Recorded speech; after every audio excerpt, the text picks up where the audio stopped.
The door closes, not with a slam, not with anything that could be called dramatic, just a soft, deliberate click, the kind of sound a person makes when they need to leave without leaving a mark. Siren Adiz is already on the steps when it happens, already outside, already in the cold. Snow falls around him in slow, deliberate silence, the kind that covers footprints before anyone thinks to follow them.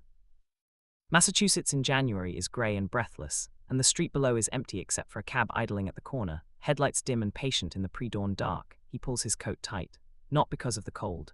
His hand presses flat against his stomach, and he holds it there for just a moment, 3 seconds, maybe 4, before he makes himself move. Before he makes himself walk toward that cab like a man who has made up his mind and means it. Every step is careful. Every step is goodbye. There is a folded piece of paper in his coat pocket. He left it on the kitchen counter upstairs, propped against the white coffee mug that Kale uses every morning without fail. 2 words written in Siren's careful, unhurried handwriting. Thank you. He spent 22 minutes staring at a blank page before he wrote it. He wanted to say more. He almost did. But more words would have required explanation, and explanation would have required a conversation, and a conversation would have brought Kale's voice into that kitchen, low and certain, and filling the room the way a sound fills a cathedral, all weight and resonance and no exit. Siren cannot afford that voice right now. He cannot afford what it does to him. So the note says 2 words. Hi viewers, before we go any further, I need to ask you something personal. Have you ever walked away from someone you deeply loved, not because the love stopped, but because staying felt like the most dangerous thing you could do? Drop your honest answer in the comments right now. I genuinely want to hear it. The cab driver does not ask questions. Siren slides into the back seat, gives the address of the bus station in 5 words, and the cab rolls forward into the empty street. And Siren very quietly, very deliberately turns and looks back at the building one time. 3rd floor, corner window dark. Kale is still asleep. Good. Siren faces forward. He breathes out slow. He is 24 years old. He has a one-way ticket to New Jersey in his bag, $83 in cash, a phone he turned off before he came downstairs and will not turn back on. He has a cousin named Tamika who has a spare room and won't demand explanations. He has a plan. It is not beautiful. It is small and functional and survivable, which is the only kind of plan worth trusting when the ground keeps moving under your feet. What he does not have is a way to tell Kale Dravik alpha billionaire, the kind of man whose name appears in financial headlines and encrypted private channels, and the sort of conversations that reshape entire industries, that something happened, something permanent. Something that is already, 6 weeks in, beginning to change the shape of Siren's body in ways too small to see and too real to pretend away. He cannot tell him, not because Kale would be cruel about it. Maybe he wouldn't be, but power doesn't have to be wielded with cruelty to be dangerous. It just has to be present. And Kale's power is always present, structural, ambient, woven through every decision that would follow that conversation like steel inside concrete. The protection that becomes a perimeter, the love that becomes a policy. Siren has watched it happen to other people, and he is not willing to live inside a perimeter, and he is not willing to raise a child inside one either, so he is getting on a bus. The station at this hour is half awake and largely empty. A man named Deshorn pushes a mop across the far end of the terminal, with the unhurried rhythm of someone who has made peace with early mornings long ago. A woman in a burgundy coat sleeps across 3 plastic chairs with her heels off. The departure board blinks and hums. Siren buys his ticket at the window, finds a seat near the far wall and sits for 38 minutes in complete stillness, bag on his lap, coat still on, hand resting without thinking across his stomach. He does not turn his phone on. He stares at the departure board instead. New Jersey, Gate 4, on time. He reads those words until they stop carrying meaning and become just shapes, marks on a surface that tell him where the next part of his life begins. In the quiet of the terminal, with Deshorn's mop going back and forth and the fluorescent lights doing their flat, toneless work overhead, Siren allows himself one last visit to the thing he cannot afford to carry, the memory of Kale's face in sleep, the stillness of it. One arm stretched across the empty side of the bed, reaching for something his dreaming mind had already registered as gone. Siren closes his eyes, presses his hand a little firmer. The board chimes. Gate 4. He stands, picks up his bag, shoulders it, walks toward the gate with the measured, even steps of a man who has decided and will not undecide. Through the doors, into the cold. Onto the bus, where the air is warm and smells of diesel and other people's journeys and distance. The doors sigh closed behind him, the bus pulls forward, and on the kitchen counter of a Massachusetts apartment, a white coffee mug holds up 2 words that will not be enough and will never be answered. Snow falls outside the window. It covers everything. The sidewalk, the stoop, the footprints on the steps, all of them gone. But what the snow cannot cover, what no amount of quiet or distance or forward motion can entirely bury, is the question that crosses Siren's mind just once, right as the bus slides onto the highway and Massachusetts dissolves into winter dark behind him. What if he searches for me? Siren watches the highway lights blur past the glass. He hopes he doesn't need an answer. He has no idea that the answer is already living inside him, growing. New Jersey arrives like a reality check with no apology. There is no softness to it, no transition. Just concrete and noise and the particular coldness of a city that has seen too many arriving people to feel anything about one more. Tamika opens the door at 7 in the morning still in her hospital scrubs, looks at Siren for exactly 2 seconds and says, "You're staying as long as you need, don't make it a thing." Then she steps aside, goes back to her room and closes the door because she worked a 12-hour night shift and has 3 more in the next 4 days. Siren drops his bag on the pull-out couch. Sits, listens to the unfamiliar sounds of someone else's apartment, the refrigerator, the pipes, a neighbor's television bleeding through the shared wall. He does not cry, he makes a list instead. The way he has always made lists when feeling threatens to run ahead of function. Job, prenatal clinic. Savings structure, just those 3 things, just enough to make the next 24 hours navigable. The first wall goes up fast. By the second week, he applies to 4 jobs. By the end of the third week, a bakery called Sweet Corner 2 blocks north of Tamika's building calls him back. He starts on a Monday, rolling dough before the sun comes up, stacking trays of cardamom buns and brown butter croissants in an apron that belonged to the previous employee, worn Ralph Lauren, the logo cracked at the edges. He puts it on without thinking too hard about what it means to step into something someone else outgrew. He goes to the prenatal clinic on Monroe Avenue alone, clipboard in hand, paper cup of water from the dispenser in the waiting room. The doctor, a calm and unhurried woman named Dr. Yolanda Price, asks who else is coming to appointments. Siren says, "Just me." She makes a note, says okay, doesn't ask again. He is grateful for people who don't push. The months move the way pregnancy months always move, with complete indifference to the life happening around them. Siren feels movement in May. His back aches from June forward. By July, he has learned which grocery stores mark down bread on Thursdays and which bus routes overlap so he can transfer without waiting. He saves in a jar under the bathroom sink. He works mornings at Sweet Corner. He shows up to every appointment with his small notepad and a list of questions he composed the night before. By August, the jar has $340. By August, the weight in his lower back has become a constant companion. By August, everything that was abstract becomes immediate. The hospital at 3 in the morning runs on fluorescent light and linoleum, and the specific quiet of a building that never fully sleeps. A nurse named Adrian holds his hand without asking and talks him through the contractions in a low, even voice, not too gentle, not clinical, just steady. The chair beside the bed stays empty. Siren looks at the ceiling between waves of pain and does not let his eyes rest on it for long. He focuses on the monitors, on Adrian's voice, on the breath that everyone keeps reminding him to use, and then small and furious and gasping the way all new life arrives, without ceremony and without compromise. The baby is there. They place him on Siren's chest, and Siren looks down, silver-toned eyes wide and unfocused, blinking against the brightness of a world that has not introduced itself yet. Kale's eyes, Siren's throat closes. His arms pull the boy in closer. He does not speak for a long time. He just holds him and breathes and lets the realness of it, the impossible, undeniable, crushing realness of this tiny face, settle over him the way something final settles. There is no word for what moves through him in this moment. He has checked in the long months of preparation and survival, and there is no word. He names him Elio. Elio Adiz, just that, no second name from anyone else.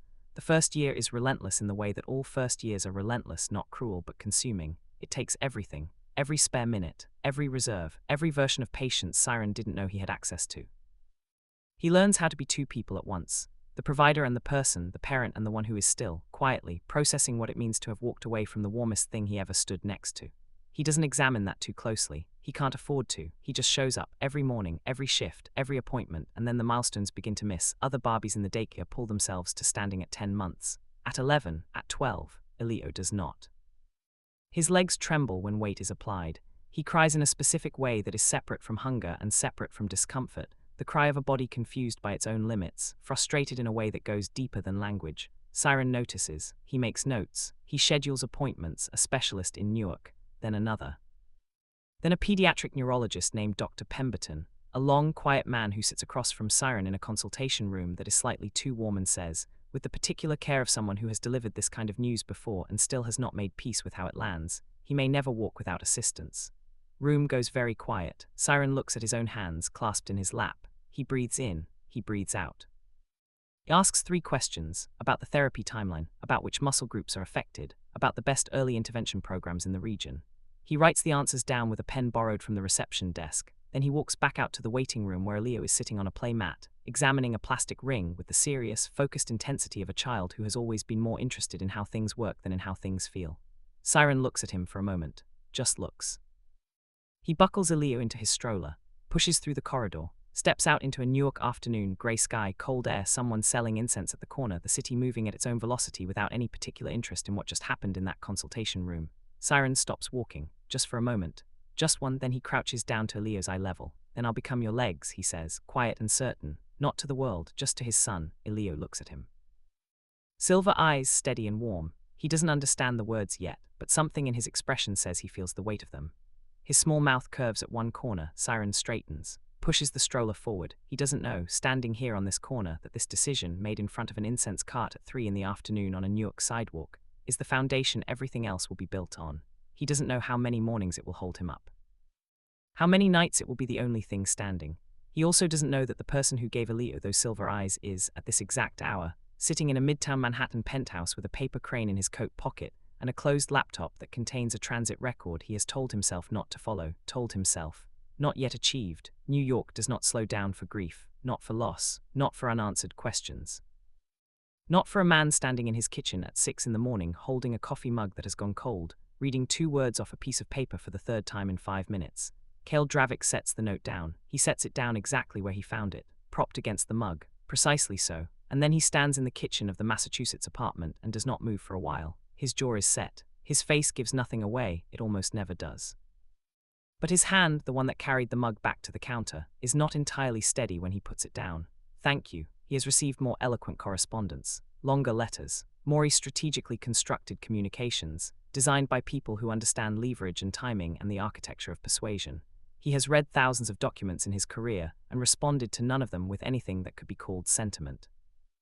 2 words on a folded piece of paper should not be doing this much damage, and yet he gets in his car, drives back to New York, walks through 3 consecutive meetings that Kezia has scheduled with her characteristic precision, no gaps, no room for the mind to wander to unproductive territory. He nods in the right places, signs 2 documents, declines a 3rd, asks the right questions in the right order. He is, by every visible measure, entirely present in that room. He is not entirely present. He searches on his own time, not through the network of contacts and resources available to a man of his position. Himself, alone, methodical, the way he approaches anything that matters too much to risk mishandling. He knows which station Siren would have used. He knows the direction New Jersey mentioned once in conversation about cousins and childhood, and the specific kind of past that people share when they think they are not sharing anything important. Kale retains everything.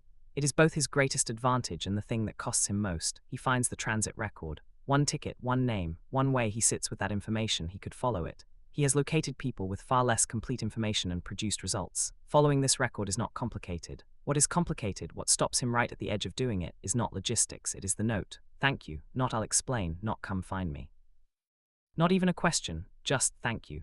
The way a person thanks a stranger who held a door. Clean and completed and past tense. And Kale, whatever else he is, does not enter spaces where he has not been invited. He closes the search. He says it to himself once firmly, the way he closes a decision in a boardroom, with finality and no return clause. If he wanted to be found, he would have stayed. He folds that sentence into a box, puts it somewhere internal and load-bearing, and walks back into the work that is always waiting for him. The work is vast. He lets it be vast. The crypto portfolio that has been underperforming gets restructured inside 8 weeks and turns into a headline inside 8 months. The tech startup nobody believed in goes public at a number that makes the skeptics look away. His name moves into a category of wealth where scale operates differently, where the decisions he makes have weight that reaches places he will never visit. He relocates to a midtown penthouse, acquires a second property in Miami, expands the board, hires more people, travels with the efficiency of someone for whom travel is occupation rather than leisure. He occupies a city for a week, extracts what he came for, and is gone. He becomes, over 7 years, exactly what he was always building toward, a certain kind of man. Effective, respected, controlled in the specific way that powerful men become controlled when they have learned that emotion is a variable that introduces risk into every calculation. It is not cruelty. It is management, and it works. In boardrooms and negotiations and encrypted channels, Kale Dravik is a machine, precise, reliable, never wasteful. His assistant Kezia, who is sharp and unsurprisable and has worked for 3 high-net-worth individuals before him, tells a colleague privately after her first year that he is the most disciplined person she has ever sat across a desk from. She means it as a compliment. She is correct. She is also not entirely certain it is good for him. There are things Kezia does not know. She does not know about the napkin. It is in the inside pocket of his winter coat. Has been since January, 7 years ago. He transferred it to the new coat when the old one was replaced, and then to the next. And it has lived inside every winter coat he has owned since then with the quiet persistence of something that refuses to be categorized as disposable. It is a cocktail napkin from the restaurant where he and Siren had dinner, a corner table, low light, the particular intimacy of a place that understands that silence between two people can mean something other than discomfort. At some point during the meal, Siren had folded the napkin into a small crane, absently, without announcing it. Left it at the edge of the table like punctuation at the end of a sentence he wasn't sure he'd finished. Kale kept it. He does not examine why. He has become very skilled at not examining certain things. But in the mornings, the 20 minutes before Kezia's first message that belonged to no schedule and no one, Kale sits by the floor-to-ceiling window of his midtown penthouse, and the city below goes about its enormous, indifferent business, and he sits with his coffee and does not reach across the bed. He has trained himself out of that. It took 6 months, but it is done. What he has not trained himself out of is knowing the difference.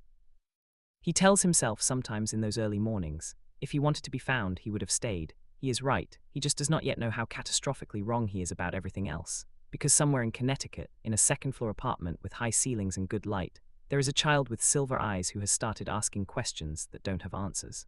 A child who folds paper cranes from craft store charm buckets without knowing why. A child who goes still when certain presences enter a room, searching for something he can feel and cannot name. The clock Kale doesn't know is running has just moved into its 7th year, and it is almost out of time. Connecticut suits them in the way that quiet things suit people who have learned to need quiet. It is not dramatic. It does not announce itself. Just smaller streets and actual trees and neighborhoods where people know each other's names, and a landlord named Mr. Beaumont, who leaves tomatoes from his garden on the front step without comment. Siren moves them there when Elio is 4, after Renata offers him the assistant manager role at Sweet Corner's Bridgeport location. The pay is enough, the specific, careful kind of enough that covers rent and physical therapy, and a few things that are not strictly survival but live close to it. The apartment is on the 2nd floor of a converted Victorian. High ceilings, good light through the south-facing windows. It smells like old wood and something someone baked long ago. Elio chooses his bedroom with the specificity of a person who already knows exactly what he needs, the one with the corner window, because he likes to watch the light change on the oak trees outside. He is 4 years old and he already knows what he likes. Siren has never been surprised by this. Elio turns 5 in the apartment, surrounded by balloons, Siren inflated by hand, because the pump gave out an hour before the party. He turns 6 with a cake baked at 4 in the morning before an early shift, frosted in deep green because that is Elio's color, and has been since he was old enough to have a preference. He starts kindergarten in a school Siren spent 3 weeks researching and drove the route to twice, checking accessibility, measuring doorframes with his eyes, identifying every ramp, every hallway width, every entry that might matter. By 5, Elio reads. By 6, he fills composition notebooks with small, meticulous drawings, machines he imagines, creatures he invents, maps of places that exist only in his exact and specific mind. He has opinions about the structural logic of puzzles, and the right way to fold paper, and the exact difference in sound between rain on a metal roof and rain on a wooden one. He laughs with his whole body, starting from somewhere deep and taking everything with it. He is in the particular way that certain children are, a complete person, not a partial one waiting to become something. He is also asking harder questions. It starts small. At pickup time, when some children leave with 2 adults and 2 sets of keys, Elio wants to know why their family only has one. Siren answers this without difficulty. Families are different shapes. Smaller doesn't mean less. Elio accepts it and moves on, but the questions return. Different forms at different times. Over breakfast when the mood is easy. In the car when silence opens up space. At the edge of bedtime, which is where children say the truest things, when the dark has come down and the day is over and something drops its guard. One evening in October, Elio is lying on the rug with a drawing in progress, the apartment quiet around them, Siren at the kitchen table working through the month's budget with the focused precision of a man doing math that requires concentration. Elio puts his crayon down. Where is my other parent? Siren looks up. Elio is looking back. Silver eyes steady, patient, genuinely curious without an edge of accusation. He is not trying to wound anything. He is just a child who has noticed a door in the wall and wants to know what is behind it. With us, Siren says. Why? It's complicated. Elio thinks about this, picks his crayon back up, draws a few more lines. Then, without looking up, in a voice that is entirely even, bad complicated or sad complicated. And Siren, who has answered every question about Elio's body and his therapy and his future and his limitations with patience and precision and complete honesty, has no sentence for this one.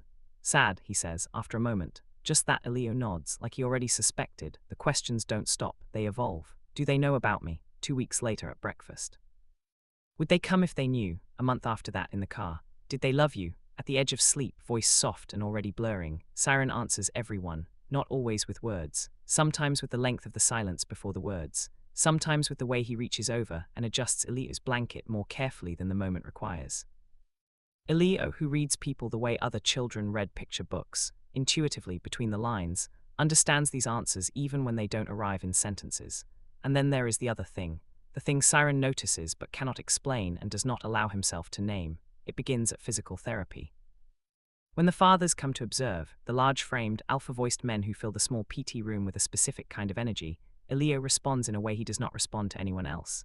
His body goes still, his chin lifts, his nostrils flare almost imperceptibly, the way a person does when something reaches them below the level of conscious processing. Not fear, not performance, something older than both. Something that lives in the part of Omegaverse biology that memory cannot access and circumstance cannot override. His therapist, Ms. Davenor, warm, precise, deeply good at what she does, mentions once gently that Elio seems particularly comfortable around alpha male energy, responds well to it. Siren smiles and agrees and does not add to that, but he watches. He tracks it, the way Elio orients, the way he goes still. The particular quality of his stillness in those moments, which is not passive but concentrated, everything in him pointed towards something it recognizes before his mind has formed a thought about it. One afternoon after therapy, Elio falls asleep in the back of the rideshare, one hand loosely curled beside his face. His backpack hangs from the headrest hook with a paper crane charm on the zipper. He chose it himself 3 months ago from a bucket of assorted shapes at the craft store, picking it without hesitation and without explanation. Siren paid for it and stood in the aisle for longer than he needed to. He still does not examine why. That night he tucks Elio in, straightens the blanket, turns toward the door. Sometimes I feel like someone is supposed to be here. Siren stops, does not turn around. Like a feeling, Elio continues, voice thick, blurring towards sleep. Not a memory, just a feeling, like a shape that's missing. A space. 1 second, 2, 3. Yeah, Siren says, barely sound. I know. He turns off the light, pulls the door to. Stands in the hallway with his back against the wall and one hand flat against his own chest. And something enormous and completely wordless is moving through him in the dark.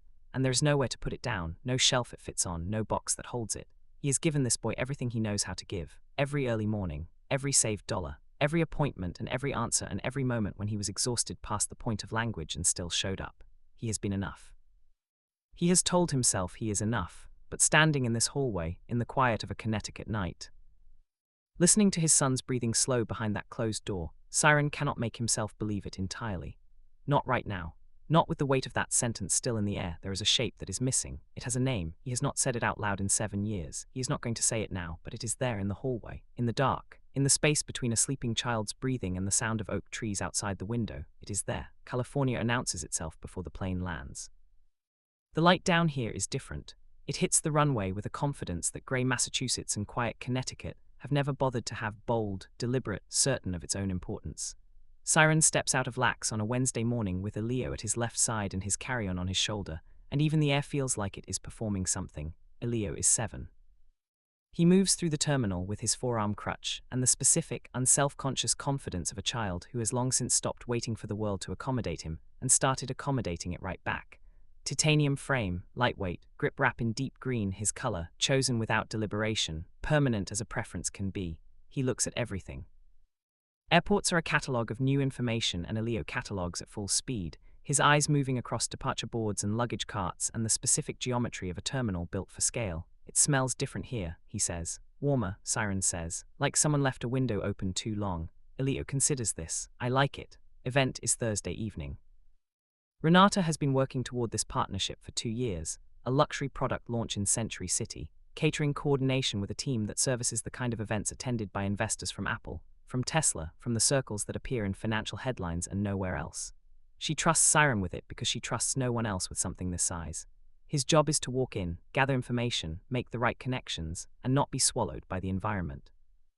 He is good at not being swallowed by environments. 7 years of building a life from $83 and a pull-out couch will do that for a person. The babysitter fell through the day before departure. The hotel childcare list had a 2-day wait list. And Elio, when the situation was explained to him, looked up from his notebook and said with complete composure, I want to see the fancy building.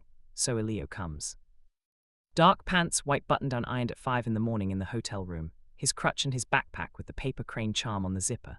He looks, as he always does in good clothes, like a small person who has decided to take the world seriously. The venue is exactly what luxury venues always are, designed to make everyone inside it feel like they are at the center of something that matters. Glass walls, string lighting, an outdoor terrace overlooking the city. The crowd moves in the particular way wealthy crowds move, unhurried, self-certain, each person operating from the assumption that their presence in the room is understood. Siren navigates them through the entry hall with the automatic efficiency he has built over years. His body positions between Elio and the foot traffic without him thinking about it. He reads the crowd pattern 3 steps ahead, identifies the clear route, tracks the west wing where the coordinator is supposed to be waiting. It is not conscious, it is just what he does. He is doing it, scanning forward, calculating, when the floor transition strip catches Elio's crutch, the gap between the marble entry and the carpeted main hall. An inch, maybe less, a standard accessibility failure, the kind that exists in spaces designed by people who have never needed to think about it. The crutch tip slides. Elio's weight shifts forward and wrong, his center of gravity pulling him down before he can correct. Siren's arm reaches, he is always reaching, always positioned for this exact moment. But he is one step too far, one fraction of a second behind, and Elio goes down. A man is already there. He comes from the right side of the hall, not running, because the window is too short for running, just moving the way a body moves when it has made a decision before the mind finishes forming the thought. He drops to one knee. One hand catches Elio's arm, not grabbing, just stopping, and the other braces against the floor. Elio's descent halts. He does not hit the ground. He is held, steadied, gently balanced against the man's own weight, and the crutch rattles to the marble between them. 3 seconds of stillness. Around them, the crowd registers and does not stop, the particular social calculus of a room full of people who are performing composure. The man says, quietly, directly to Elio, "Hey, I've got you." Elio's hands close around the man's forearm, not because he is startled, because of the opposite. He goes still the way Siren has watched him go still before at the therapy office when certain presences entered the room. The complete, unhurried stillness of a body that has found something it recognizes below the level of thought. His fingers rest on the man's arm like they belong there. Trusting, immediate, complete. Siren is already moving forward, already saying Elio's name. His eyes move to the man on the floor and stop, not his feet. His feet take 2 more steps on their own momentum. But everything else, breath, speech, the ability to form a coherent sentence, every system that processes information above the level of basic motor function, shuts down simultaneously, floor by floor, the way a building loses power in sequence. Because the man kneeling on the floor is Kale Dravik. 7 years is a long time, long enough to complete what was already beginning. The jaw is a degree harder. The shoulders carry more authority, not width, just weight, the particular authority that accumulates in a person who has spent years being the one whose decisions determine what happens next. He is 40 now, and he looks it the way certain men look their age, not diminished, not softened, fully arrived, the complete version of what he was always moving toward. He wears a dark grey suit with no tie, collar open at the top, and the watch on his wrist is not the same one as before but belongs to the same language. He is exactly as Siren's memory kept him, and completely different. The way a place looks different when you return to it older than when you left and find that it changed less than you did. He has not looked up yet. He is still focused entirely on Elio, checking his balance, speaking in that low, even voice, making certain the boy is stable before anything else happens. He picks the crutch up from the floor and holds it out. Elio takes it, and Kale's hand stays at the boy's arm for one more moment, just to be sure. Then he looks up, his eyes find Siren. Time changes density, not stops, changes. Like a current that slows without stopping, everything moving at the same pace but requiring more force to move through. Kale's face moves through 3 things so fast that only someone who has memorized its architecture would catch all 3. Confusion, recognition, something in the space between shock and grief that does not have a common name, the expression of a person encountering something they had decided not to expect and are now encountering anyway. He stands. Slowly, his eyes move. From Siren's face to the child beside him, then back to Siren, then to the child again, and they stay. Because Kale Dravik reads information for a living, he assembles incomplete data into conclusions faster than most people can finish a sentence. It is the skill that built everything he has, and what is in front of him right now is not ambiguous data. It is not a coincidence in need of interpretation. It is a 7-year-old child with silver-toned eyes and the specific weight in the brow and the exact angle to the jaw and the particular structure of the hands, proportionally, architecturally, that Kale has looked at on his own face in his own mirror for 32 years. His nostrils flare, just once, just barely. And the scent that reaches him, cutting through the ambient warmth of the catering and the layered perfume of 200 people and the California evening coming through the glass walls, is not something a cologne creates. It is not something an environment produces. It belongs to blood, to shared origin. To the specific, unplaceable signature of something that came from him, half of him, exactly, carried across 7 years and a continent, and every decision made between Massachusetts and this hallway. The boy smells like him. Elio's hand is still loosely resting on Kale's arm, and Kale goes very still, not the stillness of absence. the stillness of maximum presence, everything concentrated. Everything arrested except the working of a mind that is moving very fast through a series of conclusions it cannot stop arriving at. 7 years. He has been building an empire for 7 years. He has restructured and acquired and expanded and signed and closed and traveled and built. He has kept a paper crane in every coat. He has spent 20 minutes every morning sitting by a window that does not ask anything of him.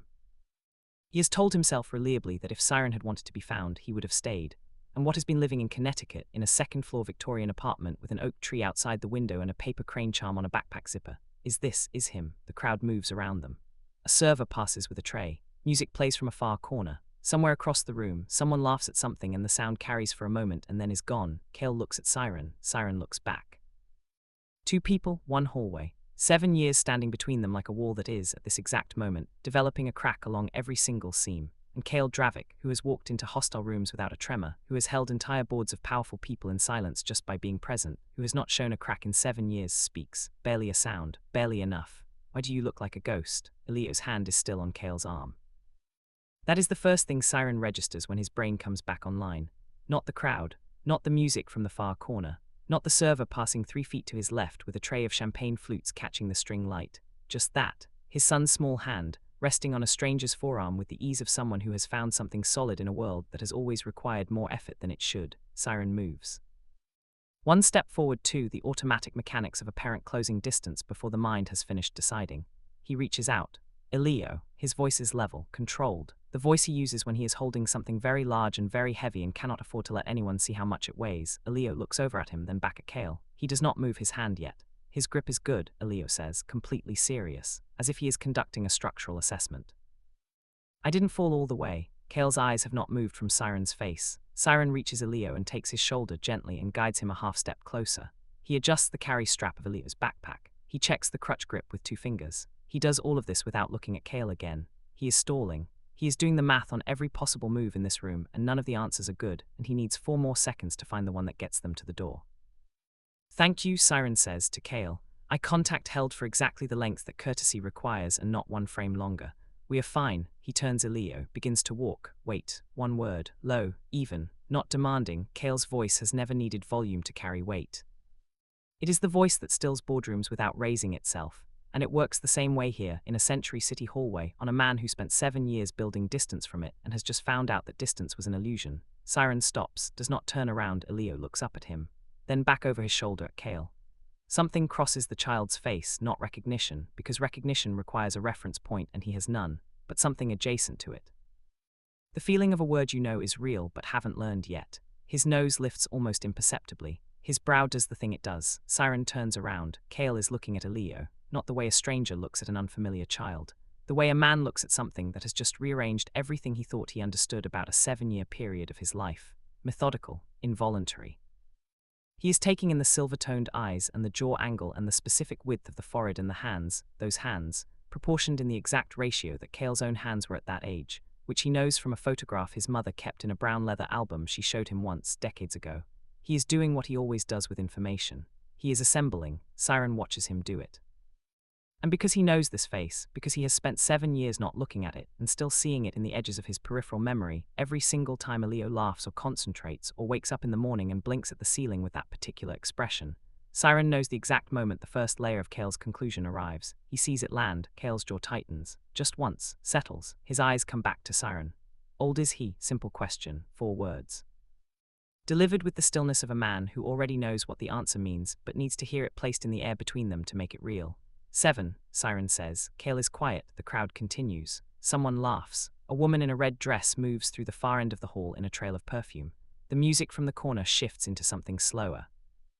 None of it exists in any meaningful way inside the radius of these 2 people, and 1 child standing in the entry hall of a Century City venue on a Thursday evening in California with 7 years of silence pressing against every surface. Kale crouches down. Right there.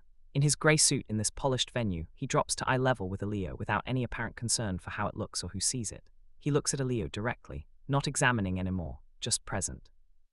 What's your name, Elio? That's a good name. Elio considers him, serious. Then, your eyes are like mine. Siren's hand tightens on his shoulder. Kale does not look away from Elio. His expression does something that takes everything Siren has not to read too carefully: the jaw, the compression at the corner of the mouth, the controlled stillness of a man holding something at arm's length that is enormous. He stands, slowly, meets Siren's eyes. He does not say anything else here, not yet. Not in this room, in front of all these people. He is not that kind of man. The things that matter to Kale Dravik happen in private, where they can be handled properly. But what is in his eyes right now, what Siren can see without wanting to and cannot look away from, is not cold. It is not the face of a man preparing a legal argument or calculating a leverage position. It is something older. Something that was there 7 years ago and was never, apparently, archived the way Siren believed it was. It is grief, running right below the surface like a current under ice. Visible only because Siren knows exactly what the ice looks like on this man's face. Kale steps to the side, clears Siren's path. Siren moves, takes Elio through the hall, through the entry, past the glass doors to the outdoor terrace where the California air comes in warm and immediate. He walks until the crowd noise drops to ambient, until he can breathe without it costing something. He leans against the terrace railing and looks out at the city below, all those lights, all that motion, all that unconcerned life moving at full speed with no knowledge of what just happened 40 feet inside. Elio tugs his sleeve. He has the same eyes as me. Siren says, why, the city spreads out below them, enormous, indifferent, lit up in every direction. Explain, Siren says. When I know the right words. Elio is quiet for a moment. Then in that even, assessing voice of his, he looked at you like he recognized you from something old. Siren says nothing, because Elio is correct, and because Siren does not yet know what Kale Dravik is going to do with what he has just assembled in that hallway. And because somewhere behind him, through the glass walls of that venue, a man who has spent 7 years being entirely under control, has just had the single most significant variable of his entire life dropped in front of him without warning. That is the part Siren cannot calculate. That is the part that keeps his hands gripping the railing a little harder than the evening requires. Kale does not call anyone. He goes back into the venue. He takes the glass of water that Kezia hands him when she appears at his elbow 3 minutes later, with the particular precision she maintains through all weathers. He nods when she speaks. He responds when he is required to respond.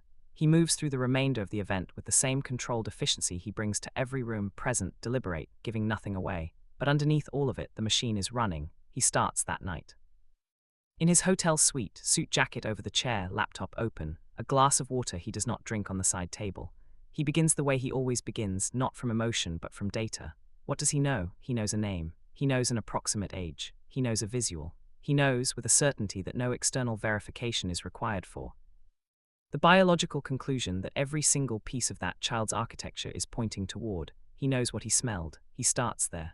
7 years is a long time, but Kale has resources that do not care about time, and he has a mind that does not let proximity to a conclusion make him sloppy. He is not going to go directly to Siren. He is not going to make a move until he understands the full shape of what he is looking at, because incomplete action on incomplete information has destroyed people smarter than him, and he refuses to be the thing that frightens Siren into running again, because that is the other piece of data he is now processing. Siren ran, and Siren, standing on that terrace railing, was doing the math on running again. Kale could see it.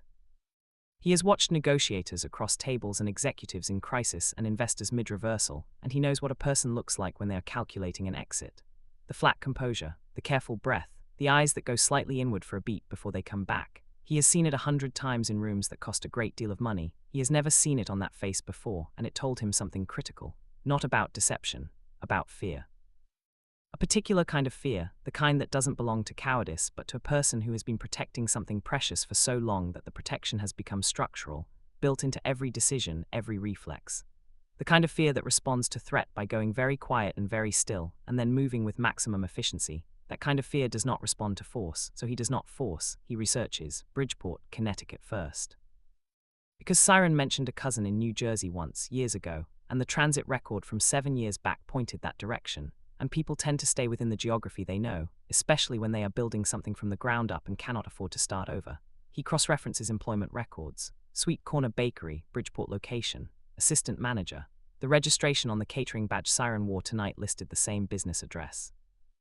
He pulls the public records for the address. The Victorian on Elm Court. 2nd floor, 1 adult, 1 minor. The minor's birth registration is in Hudson County, New Jersey, which places the birth approximately 9 months after January, after the note, after thank you. He sits with that. The timeline does not waver. It does not introduce ambiguity. It lines up with the precision of something that was always true and was simply waiting to be looked at directly. Elio was born in August. Siren left in January. 6 weeks in, he said to himself once, standing in the Massachusetts kitchen reading 2 words on a piece of paper.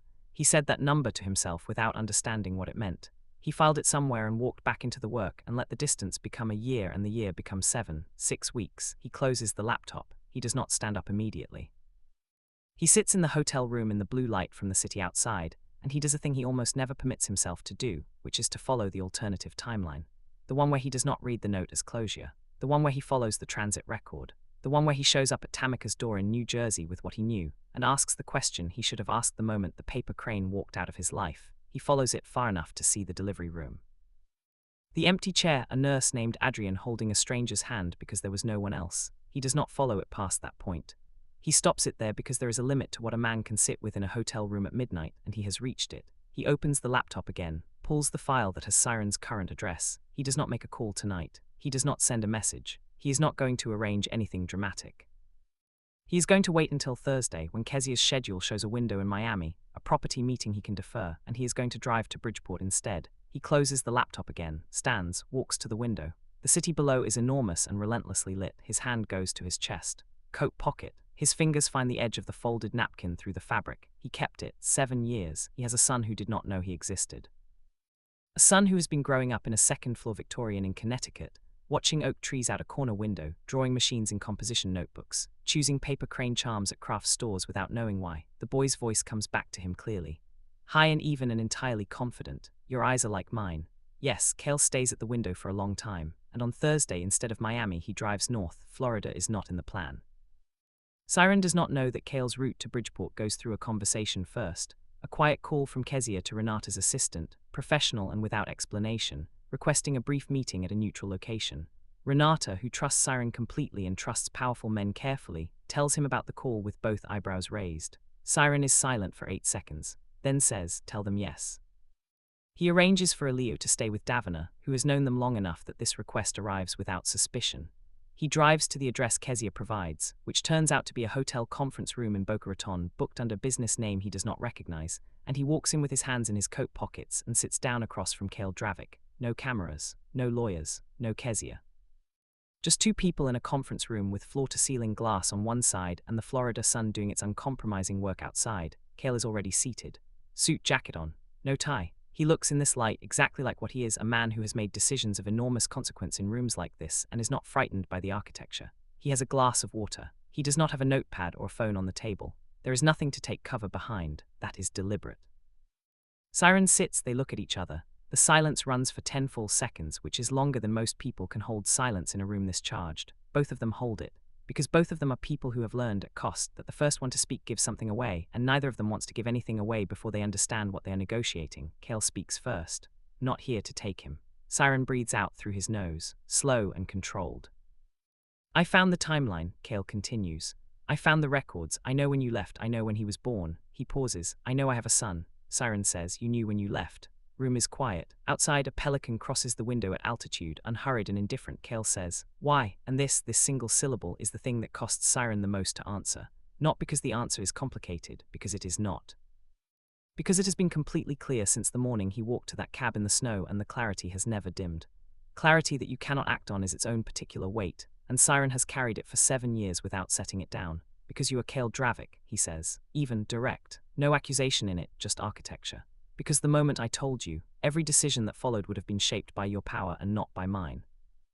Because you have the resources to make the right thing look however you decide it should look. Because I would have become a variable in your plan instead of the person making decisions for my child. He pauses. Because I watch what happens to people when someone like you decides to take care of them. And I was not willing to disappear inside someone else's version of what my life should be. Cale is very still. I wasn't going to do that to you, he says. Quiet, controlled. You don't know that, Siren says. You knew you then. You didn't know what 7 years of building an empire would make you. I didn't know either, and I couldn't afford to find out wrong. Cale looks at him. There is something moving across his face that is not anger and is not the structured certainty that normally occupies that space. It is something closer to the look of a man standing in a room where every wall is a mirror, and he cannot find a single reflection he can argue with. I searched for you, he says. Siren's hands, flat on the table, do not move, but something in his face shifts, just slightly, just enough. I found the transit record the same day, Cale continues. I knew the direction, I could have followed it. He pauses. I didn't follow it because the note said thank you, past tense, clean, the way you close something, and I told myself if you wanted to be found you would have stayed. Silence. Siren is looking at him with an expression that Kale has never seen on that face.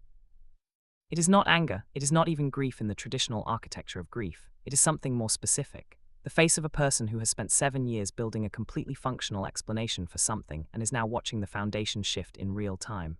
I thought, Siren says slowly, that I was nothing to you, a short thing, convenient and completed. Kale says, and I thought you left because I was too much. Air in the room changes temperature, not metaphorically. Something physical shifts, the quality of the silence, the density of the space between them, the way the light from the Florida window seems to adjust itself without reason.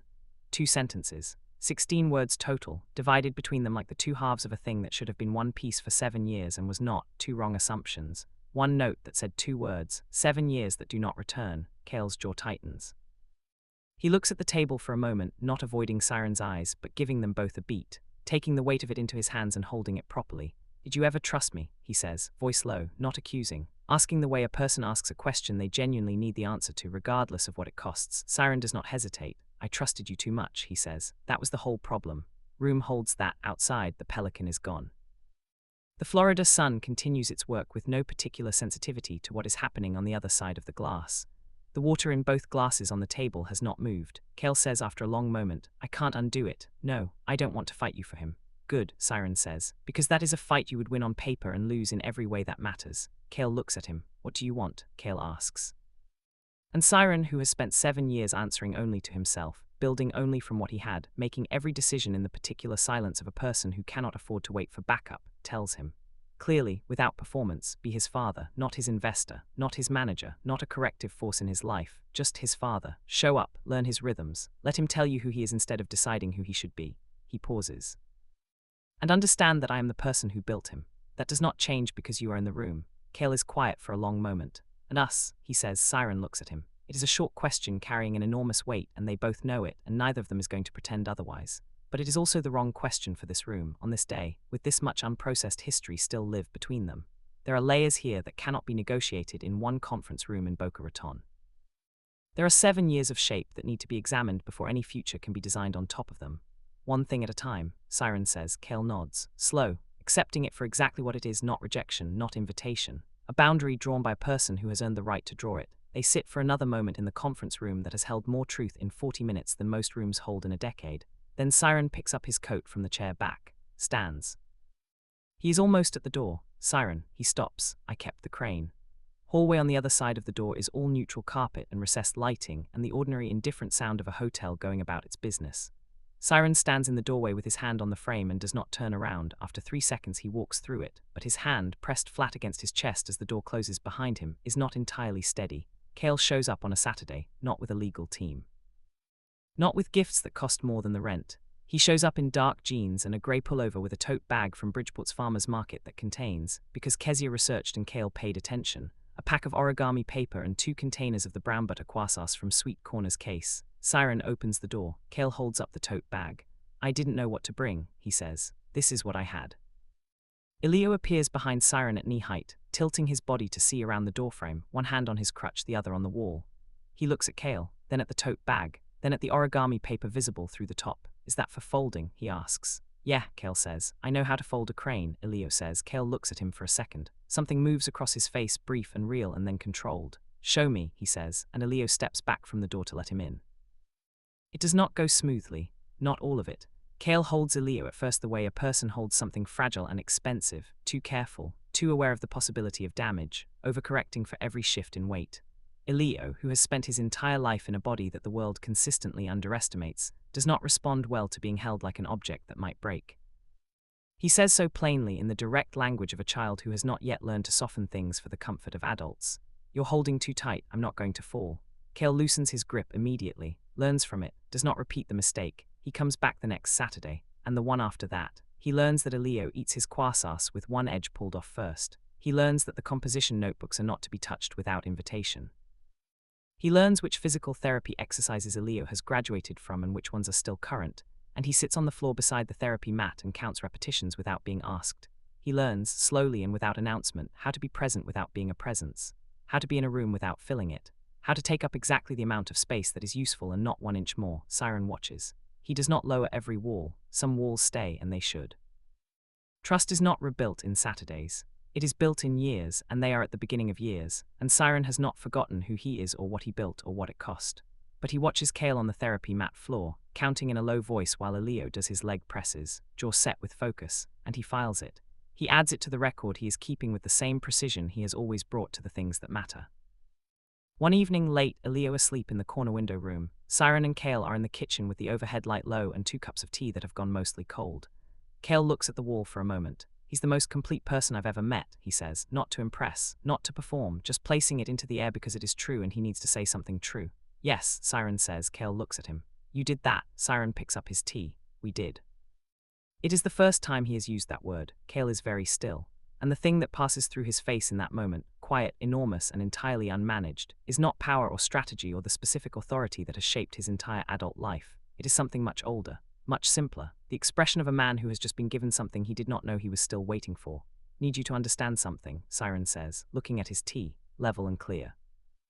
You can be his father, you can be here, but you cannot buy your way into his trust, and you cannot manage me, and you cannot make decisions about this family without a conversation first. Those are the conditions, all of them, not suggestions. Kale looks at him steadily.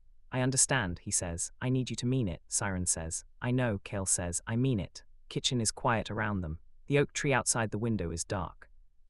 The sounds of the apartment at night, pipes, the neighbor's television, the particular creak of the Victorian settling, fill the space between them in the way that ordinary sounds fill a space that has decided to become a home. Kale sets down his tea, then he stands, walks through to the living room and sits on the floor beside the therapy mat in the dark, not doing anything.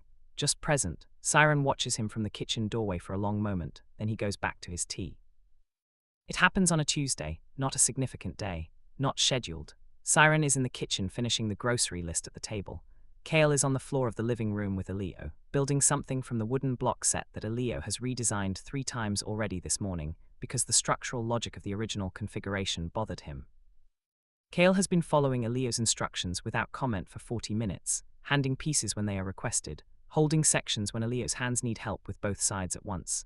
Outside, the oak trees hold the November light the way bare trees do, letting it through, spreading it thin, making the room gentle. Elio says, okay, hold that side. Kale holds it. Now this side needs to be taller or the whole thing will lean. Elio says with the authority of someone who has already run the math. Much taller, 2 blocks. Kale adds 2 blocks. Elio examines the structure, tilts his head, one small, assessing nod. Satisfied, then he sets his crutch aside against the couch leg and looks at the structure for a moment. He looks at the distance between himself and it may be 4 feet on the open floor, and something crosses his face that Siren has seen before. Not hesitation, the opposite. The expression Elio makes when he has decided to try something that will require everything he has, and has already made peace with what failing will cost, because the trying is what matters. He puts one hand on the coffee table edge. Kale watches. Does not reach. Elio's leg presses down against the floor. His knee trembles with the effort of taking his full weight without the crutch, something the physical therapist has been building toward for months in small increments, never pushing, just laying groundwork and waiting. The trembling is real, it is visible. It is the body working at the exact edge of what it can do. Siren appears in the kitchen doorway. He sees what is happening. He does not speak. Elio stands fully upright. Both feet on the floor without the crutch, and without the table for one full, suspended, impossible second. His arms go out slightly for balance. His jaw is set. His eyes are focused on a point in the middle distance with an intensity that is entirely him, that specific, undiluted Elio quality that has been present since the delivery room, since the first morning, since every hard thing he has ever decided to do with his own body on his own terms. He takes a step. And then, because this is a real body and a real floor and a real moment and not a movie, he goes down. Fast forward the way all falls happen, suddenly, completely. He drops. Kale is already moving from the right. Siren is already moving from the doorway. They reach him at the same time, one from each side, both hands out, both arriving at the same second. Elio lands not hard, not on the floor, but into them, into both of them. Caught from both sides simultaneously, one arm under each shoulder, both men on their knees with Elio between them. For a moment none of them move, and then Elio starts laughing full body, from somewhere deep, starting small and then taking everything with it, that enormous, uncontained Elio laugh that has always been too big for the situation and exactly right for it at the same time. His head goes back.